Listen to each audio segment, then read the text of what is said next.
বাপরে কত ভিড়, আমি তো দেখে ভয়ই পেয়ে গেছিলাম, এত ভিড়ও হয়। যাই হোক, সকাল 6টায় ট্রেন ধরে এই সুন্দর গঙ্গার ওপর দিয়ে আমি চলে গেছিলাম পূর্বস্থলী।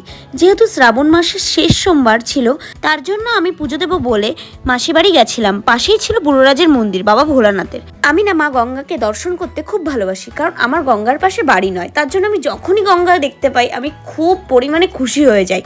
তোমরাও কারা কারা গঙ্গার পাড়ে বসতে ভালোবাসো সেটা কিন্তু আমাকে অবশ্যই কমেন্টে জানাবে। নবদ্বীপ পেরিয়ে চলে এলাম পূর্বাস্থলীতে।